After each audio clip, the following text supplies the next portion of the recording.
ఆయన భాషలో కానీ, ఆయన బాడీ లాంగ్వేజ్లో కానీ, ఆయన చేసే పనుల్లో కానీ ఎక్కడైనా ఒక హుందాతనం కానీ, ఒక గౌరవం కానీ ఉందా అని అడుగుతున్నాను.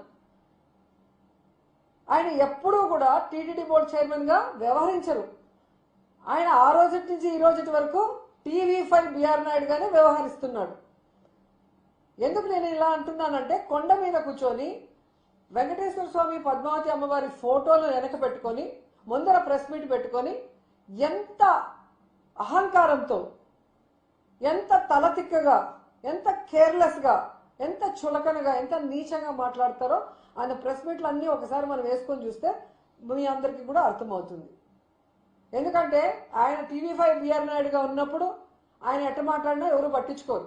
కానీ ఒక టీటీడీ బోర్డు చైర్మన్ అయిన తర్వాత ఆయనకి హుందాగా ఉండాలి, హుందాగా మాట్లాడాలి, పాలిటిక్స్కి దూరంగా ఉండాలన్న ఇంగిత జ్ఞానం లేకపోవడం అనేది చాలా దురదృష్టకరం. ఎందుకంటే కొండ మీద బిఆర్ నాయుడు చైర్మన్గా అడుగుపెట్టిన తర్వాత ఎన్ని జరగాలో అన్నీ జరిగాయి.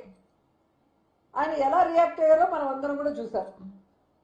ఎందుకంటే గతంలో ఎంతో మంది చైర్మన్గా పనిచేసినప్పుడు ఇలాంటి అపశృతులు ఎప్పుడు కూడా జరగలేదు. కానీ ఈరోజు బిఆర్ నాయుడు చైర్మన్ అయిన తర్వాత ఒక్కొక్కటిగా చూడండి, గోవులు దాదాపుగా 100 గోవులు చనిపోయినాయి. ప్రెస్ మీట్ పెడతాడు, ఏ వయసు అయిపోతే చనిపోవా? ఇదేనా ఒక చైర్మన్ మాట్లాడాల్సిన మాటలు? వయసు అయిపోయి 100 ఆవులు వెంటనే చనిపోతాయా? మీ చేతగానితనం వల్ల చనిపోయినాయి. మీరు వాటిని సరిగ్గా సంరక్షించకపోవడం వల్ల, ఆ తప్పు చేసిన వాళ్ళ మీద మీరు ఎటువంటి చర్యలు తీసుకోకపోవడం వల్ల వెంటనే అన్ని ఆవులు చనిపోయినాయి. అసలు ఒక ఆవు అయితే ఏకంగా గోశాల నుంచి బయటకు వచ్చి రైల్వే ట్రాక్లో ట్రైన్ గుద్ది చనిపోయింది. అంటే ఎంత నిర్లక్ష్యంగా ఉన్నారు మీ కింద వర్క్ చేసేవాళ్ళు. అంటే మీ మీద భయం, భక్తి లేదు. ఎందుకంటే మీకే దేవుడి మీద భక్తి లేనప్పుడు వాళ్ళు మీకెందుకు భక్తిగా ఉంటారు అనేది ఆలోచించారు.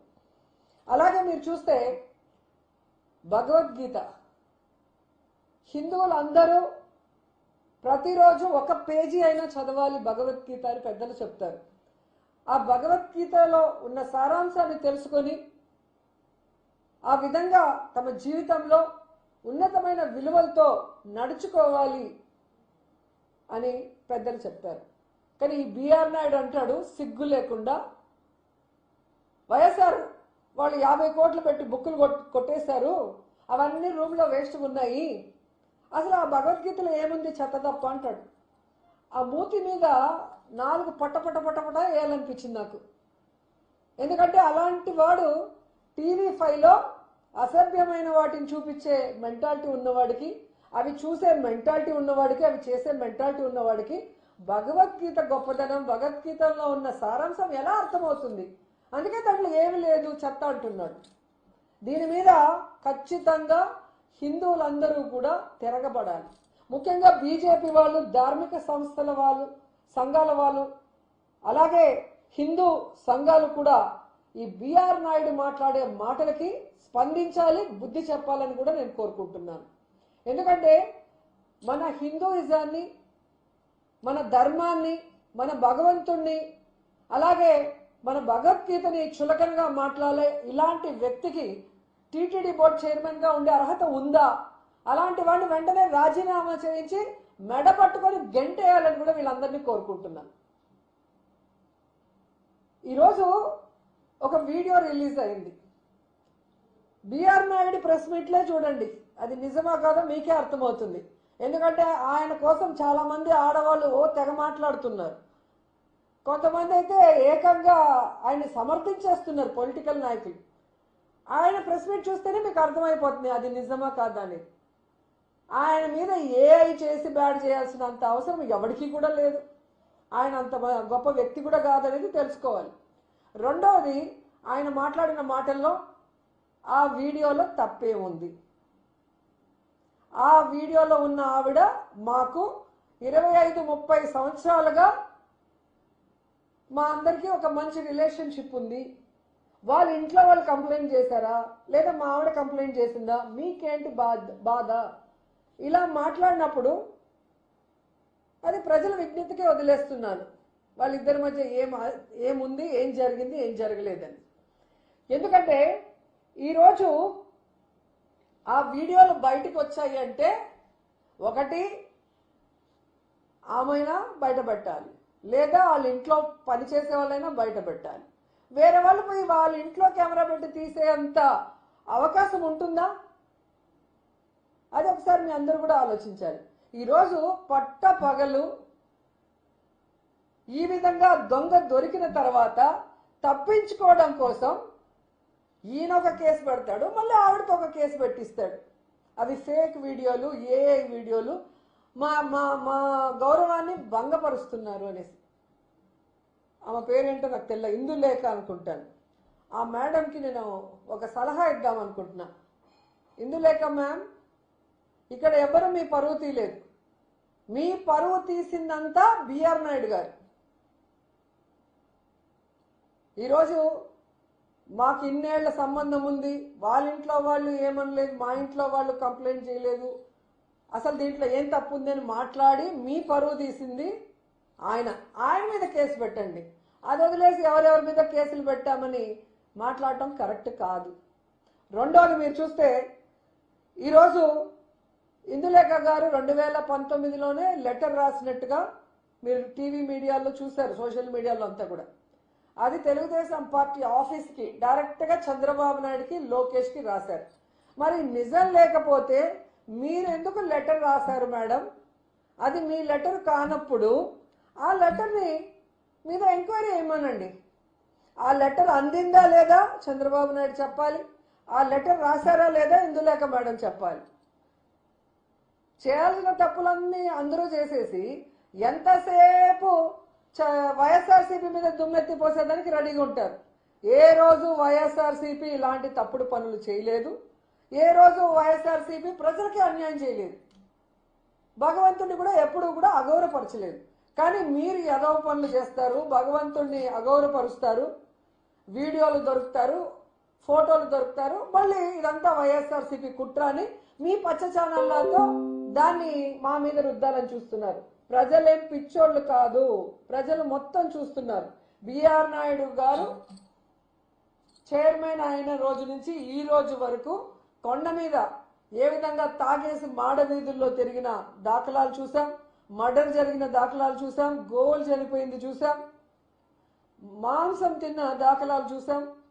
అన్నీ కూడా మీడియాలో వస్తున్నాయి కదా. ఇవి ఏవి కూడా ఏవి కాదు, ఫేక్ కాదు. అసలు వైకుంఠ ఏకాదశి 6-7 మంది చనిపోతే ఒక చైర్మన్గా బాధ్యత లేకుండా దాని గురించి పట్టించుకోలేదు. పవన్ కళ్యాణ్ గారు వచ్చి సారీ చెప్పంటే ప్రెస్ మీట్ పెట్టి సారీ చెప్తే చచ్చిపోయిన వాళ్ళు లేసి వస్తారా? ఎవడో చెప్తే సారీ చెప్పమంటే నేను చెప్తానా?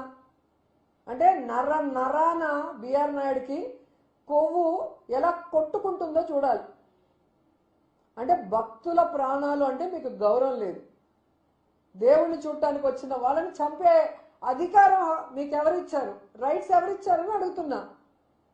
ఎన్నో సంవత్సరాలుగా వైకుంఠ ఏకాదశి అంటే క్యూ లైన్లు పెట్టి టికెట్లు ఇష్యూ చేస్తారు, టోకన్స్. మరి ఏ రోజు జరిగింది? నీ ప్రభుత్వంలో ఎందుకు జరిగింది? నువ్వు ఎవరైనా ఆఫీసర్ని కలుపుకొని పోతే కదా, ఎవరిని మతించో, ఎవరిని అడగవు, నీకు తెలియకపోయినా నీ ఇష్టానికి చేస్తావు. నీ వల్ల ఈరోజు తిరుమల కొండ పేరు ప్రతిష్టలు దిగజారే విధంగా జరుగుతున్నాయి, అలాగే ప్రజల ప్రాణాలు పోతున్నాయి. సిగ్గు లేకుండా ఈసారి వైకుంఠ ఏకాదశిలో టోకన్లు ఇష్యూ చేయడం చేతగాక జనాల్ని రానికుండా కింద తిరుపతిలోనే ఆపేశారంటే ఎంత దురదృష్టకరమో ఒకసారి చూడండి. నాకు తెలిసి చరిత్రలో అతి తక్కువ మంది వచ్చిన వైకుంఠ ఏకాదశి ఇదే అనుకుంటా. గుళ్ళో దర్శనం లేకపోయినా కనీసం కొండపైన నించున్న భగవంతుడి ఆశీస్సులు ఉంటాయని అందరూ కొండకు వస్తారు. టోకన్లు ఇవ్వకపోవడం నీ చేతగానితనం. దాన్ని కప్పిపుచ్చుకోవడానికి కొండ మీద కూడా ఎవరిని రానికుండా ఈరోజు నువ్వు చేస్తున్న పని ఏంటి? అండ్ ఈ రోజు వరకు నువ్వు తిరుమల ప్రతిష్ట పెంచే విధంగా ఒక పనైనా చేసావా? లడ్డూ గురించి చంద్రబాబు నాయుడు అంత నీచంగా మాట్లాడుతుంటే, పవన్ కళ్యాణ్ అంత నీచంగా మాట్లాడుతుంటే, ఒక చైర్మన్గా ఉండి నువ్వు దాని మీద స్పందించి ఇది తప్పు జరగలేదు, జరగని దాన్ని జరిగినట్టు మీరు ఎలా చెప్తారు? మీ దగ్గర ఏం ప్రూఫ్స్ ఉన్నాయి? ఏం శాంపుల్స్ ఉన్నాయి? ఏ ఇంటెలిజెన్స్ రిపోర్ట్ ఉంది? ఏ ల్యాబ్ రిపోర్ట్ ఉందని అడగాల్సింది పోయి పట్టించుకో. కానీ హెరిటేజ్ని ఒక మాట అనగానే ఏ విధంగా లేచి నించొని మాట్లాడుతున్నావో అందరూ గమనిస్తున్నారు. సో దొంగ దొంగ ఒకరికొకరు సపోర్ట్ చేసుకుంటున్నారు. చంద్రబాబు నాయుడు చేసే యదవ పనులన్నింటినీ నువ్వు భజన చేసి గొప్పగా చూపించి ఈయనంతా తోపులేడు తురుములేడని చూపిస్తావు టీవీ5లో. ఆయనకి నచ్చే విధంగా ఆయన చెవులకి ఇంపుగా జగన్మోహన్ రెడ్డిని వైఎస్ఆర్సీపీ వాళ్ళని ఇష్టం వచ్చినట్లు మాట్లాడి వాళ్ళ మీద నిందలు వేస్తావు. దానికోసం నీకు క్విక్ ప్రోకో కింద ఒక తిరుమల తిరుపతి దేవస్థానం చైర్మన్ పదవి తీసుకున్న నీకు బుద్ధి లేకపోయినా ఇచ్చే చంద్రబాబు నాయుడు కన్నా బుద్ధి ఉండాలి. అంత గొప్ప పదవిని ఇలాంటి నీచుడికి, ఇలాంటి వికృత మనస్తత్వం ఉన్న బిఆర్ నాయుడికి ఇచ్చినందుకు ఆయన సిగ్గుపడాలి. ఇప్పటికైనా అతన్ని ఆ పదవి నుంచి దించి తిరుమల ప్రతిష్టని కాపాడండి. ఎందుకంటే ఈరోజు బిఆర్ నాయుడు అంటున్నాడు, ఎవడు పడితే వాడు రిజైన్ చేయంటే నేను ఎందుకు చేయాలా? ఎవడప్ప సొమ్ము? నాకు చంద్రబాబు నాయుడు చెప్తేనే చేస్తాను అంటే చంద్రబాబు నాయుడికి చెప్పే దమ్ము ధైర్యం లేదని ఇండైరెక్ట్ గా బిఆర్ నాయుడు చెప్తున్నాడు కదా. అంటే చంద్రబాబు నాయుడు జుట్టు బిఆర్ నాయుడు చేతిలో ఉంది. కాబట్టి బిఆర్ నాయుడు ఎన్ని ఎదవ మాటలు మాట్లాడినా, ఎన్ని ఎదవ పనులు చేసినా, ఇలాంటి వీడియోలు ఎన్ని వచ్చినా రిజైన్ చేయమని అడగడు అనేది బిఆర్ నాయుడు గారి కాన్ఫిడెన్స్ అనుకుంటా. ఇంతవరకు చంద్రబాబు నాయుడు కానీ పవన్ కళ్యాణ్ కానీ ఈ బిఆర్ నాయుడు విషయం మీద మాట్లాడకపోవడం చూస్తేనే మీకు అర్థమైపోతుంది. ఎందుకంటే తిరుమల మీద తన రాజకీయ లబ్ధి కోసం, డైవర్షన్ పాలిటిక్స్ కోసం జగనన్న మీద దుమ్మెత్తి పోసే విధంగా లడ్డూ ఇష్యూని ఎంత నీచంగా మాట్లాడారో మనం అందరం కూడా చూసాం. కానీ ఈరోజు బిఆర్ నాయుడు వీడియోలు బయటకు వస్తే సనాతన యోధుడు పవన్ కళ్యాణ్ నోట్లోంచి మాటలు రావు, చంద్రబాబు నాయుడు నోట్లోంచి కూడా మాటలు రావు. మరి పనున్నా పని లేకపోయినా హైదరాబాద్లో అయినా కూర్చొని కోవిడ్లో కూడా జూమ్లో ప్రెస్ మీట్లు ఇచ్చిన వాళ్ళకి ఈరోజు ప్రెస్ మీట్లు ఇవ్వడం చేత కాలేదా? ఇస్తే బిఆర్ నాయుడు చేతిలో వాళ్ళకి ఫుల్ స్టాప్ పడుతుందన్న భయమని నేను అడుగుతున్నాను.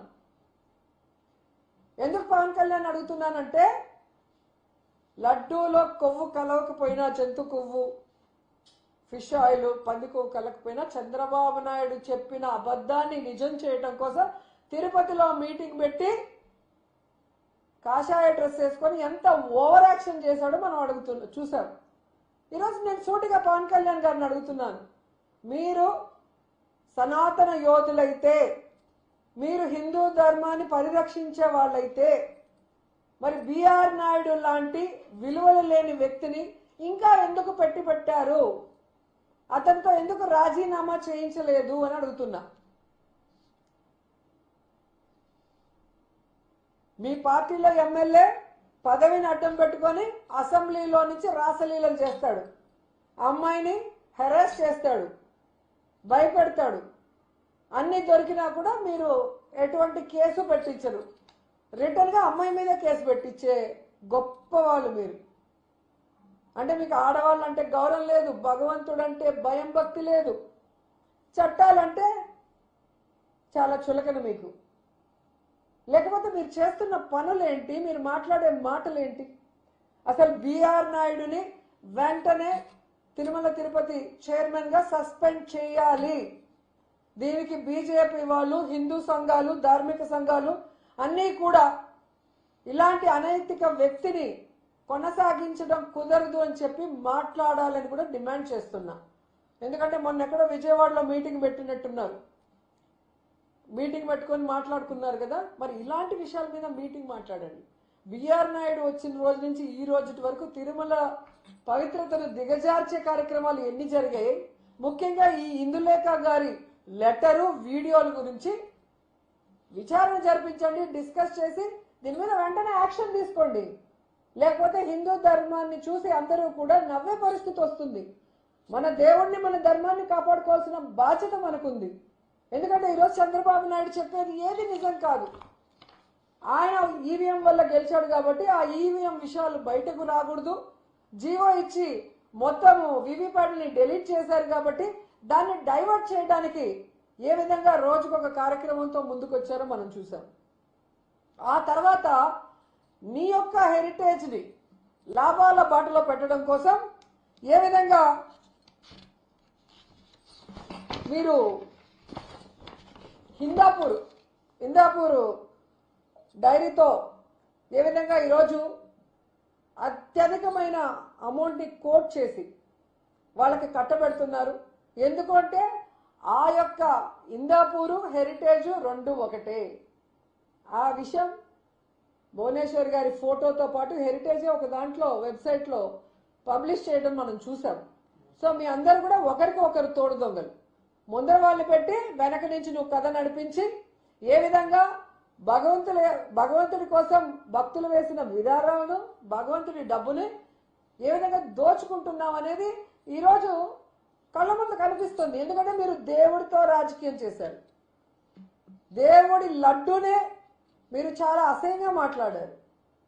అది తప్పు అని సుప్రీంకోర్టు చెప్పింది. రాజకీయాల్లో భగవంతుడిని లాగద్దండి, ఎటువంటి జంతు కొవ్వు, ఎటువంటి పంది కొవ్వు ఏవి కలవలేదు అని క్లియర్ కట్గా చెప్పింది. చెప్పిన తర్వాత కూడా మీరు ఏ విధంగా భగవంతుడిని అవమానపరిచే విధంగా ఫ్లెక్సీలు వేసి గొడవలు చేసి డైవర్షన్ పాలిటిక్స్ చేశారో మనం చూసాం. ఈరోజు సిబిఐ వేసిన కేంద్ర ప్రభుత్వంలోని వాళ్ళు, రాష్ట్ర ప్రభుత్వం వాళ్ళు కలిపి చేసిన ఎంక్వైరీలో ఏమీ లేదని తెలితే నువ్వు మళ్ళీ ఒక కమిటీ వేసావంటే అర్థం ఏంటి? రెడ్ బుక్ రాజ్యాంగం తీసుకొద్దాం అనుకుంటున్నారా? ఈరోజు సిగ్గు లేకుండా బిఆర్ నాయుడు విషయం కూడా డైవర్షన్ కోసం వైసీపీ తీసుకొచ్చిందంట.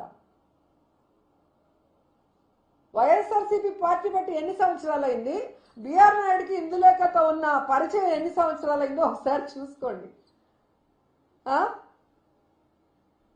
వైఎస్ఆర్సీపీ మీద నిందలు వేస్తే నవ్వుకుంటారు జనాలన్న బుద్ధి జ్ఞానం కూడా లేదా వైసీపీ వాళ్ళకి, టీడీపీ వాళ్ళకి, జనసేన వాళ్ళకి, అట్లాగే బిఆర్ నాయుడిని ఎవరైతే సపోర్ట్ చేస్తున్నారో వాళ్ళకి?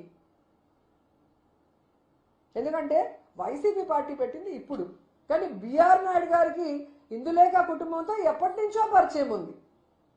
అలాగే ఇందులేఖ గారు బిఆర్ నాయుడు గారి టార్చర్ భరించలేక చంద్రబాబు నాయుడికి, లోకేష్కి లెటర్ రాసింది 2019లో. దీంట్లో మేం చేసిన ఫేక్ వీడియోలు ఏముంది, మేం చేసిన తప్పులు ఏముందో మాకైతే అర్థం కాలేదు. తప్పు చేసింది బిఆర్ నాయుడు. వాళ్ళ దగ్గర డబ్బు ఉందని, వాళ్ళ దగ్గర పవర్ ఉందని, అధికార పార్టీ అండుందని, ఈ విధంగా ఆడవాళ్ళని భయపెట్టుకొని లొంగ తీసుకోవాలన్న మనస్తత్వం ఆ టీడీపీ జనసేనలో ఉంది. కాబట్టే ఈరోజు మీరు చేసిన తప్పులకి వెంకటేశ్వర స్వామి ఒక్కొక్కరి చరిత్ర బయటకు తీసుకొస్తున్నారు. కోడూరు చరిత్ర బయటకు వచ్చింది, బిఆర్ నాయుడు చరిత్ర బయటకు వచ్చింది, చంద్రబాబు నాయుడు హెరిటేజ్ లో వాళ్ళు చేసిన తప్పులన్నీ కూడా సాక్ష్యాధారాలతో బయటకు వచ్చి వాళ్ళు ఎలా కుదేలమంటున్నారో మనం అందరం కూడా గమనిస్తున్నాం. బిఆర్ నాయుడు మీరు తెలుసుకోవాల్సింది, ఈ రోజు మీకు చంద్రబాబు నాయుడు, పవన్ కళ్యాణ్ ఏమైనా కాపాడుతాడేమో కానీ వెంకటేశ్వర స్వామి మాత్రం నిన్ను వదిలిపెట్టడు. కొండని నువ్వు అవమానపరిచావు. 7 కొండలు కాదు, ఇంకో కొండ ఉంది, 8వ కొండ, చెత్త కొండ అన్నావు. ఎంత పెద్ద మాట అన్నావు. అసలు ఆ మాట అనటానికి నీ నోరు ఎలా వచ్చింది? అలాంటి మాట అన్న నీ నోరు పురుగులు పడతాయని కూడా ఈ సందర్భంగా తెలియజేసుకుంటా. ఎందుకంటే భగవంతుణ్ణి పూజించే నేను, భగవంతుణ్ణి మనస్ఫూర్తిగా నమ్మే వ్యక్తిని నేను. ఆ భగవంతుడి గురించి మీరు తప్పుగా మాట్లాడితే ఈ జిల్లాలో పుట్టిన అమ్మాయిగా నేను సహించను. ఖచ్చితంగా భగవంతుడు ఎవరెవరైతే లడ్డూ గురించి కానీ, ఎవరైతే టీటీడీ గురించి తప్పుగా మాట్లాడారో, టీటీడీలో పదవుల్లో ఉండి ఇలా అమ్మాయిల జీవితాన్ని నాశనం చేశారో ఎవరిని కూడా వెంకటేశ్వర స్వామి వదిలిపెట్టరు. సో ఇప్పటికైనా బీజేపీ వాళ్ళు కానీ, హిందూ ధర్మ